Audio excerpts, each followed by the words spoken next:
காவலர் வீரவணக்க நாளையொட்டி சென்னை டிஜிபி அலுவலகத்தில் உள்ள காவலர்கள் நினைவு சின்னத்தில் முதலமைச்சர் மு.க.ஸ்டாலின் மலர் வளையம் வைத்து அஞ்சலி செலுத்துகிறார். கூடுதல் விவரங்களை செய்தியாளர் வேல்முருகனிடம் கேட்கலாம். வேல்முருகன், விவரங்கள். சென்னை டிஜிபி அலுவலகத்தில் காவலர் வீர வணக்க நாளை முன்னிட்டு காவலர் நினைவு சின்னத்தில் மலர் வளையத்தை வைத்து தமிழ்நாடு முதலமைச்சர் அஞ்சலி செலுத்தி வருகிறார்.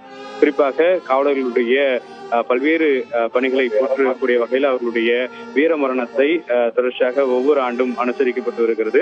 அந்த வகையில் தற்போது தமிழ்நாடு காவலர் அலுவலகமாக இருக்கக்கூடிய டிஜிபி அலுவலகத்தில் தற்போது அவர்களுக்கான நினைவு சின்னம் வைக்கப்பட்டிருக்கிற இடத்துல தமிழ்நாடு முதலமைச்சர் கையில் கருப்பு பட்டை அணிந்து அவர்களுக்கான அந்த மரியாதை செலுத்தி மலர் வளையம் வைத்திருக்கிறார். இதனைத் தொடர்ந்து காவல்துறையில் தகவல் பதிவு உதவியாளர்கள், வரவேற்பாளர்கள், அலுவலக உதவியாளர்கள் ஆகிய பணிகளுக்கான கருணை அடிப்படையிலான பணி நியமன ஆணைகளை வழங்க இருக்கிறார். அதே போல காவல்துறையில் பணி புரிந்து மறைந்த காவல் ஆணையர்களின் குடும்பங்களுக்கு விபத்து காப்பீட்டுக்கான தொகையும் வழங்கப்பட்டிருக்கிறது.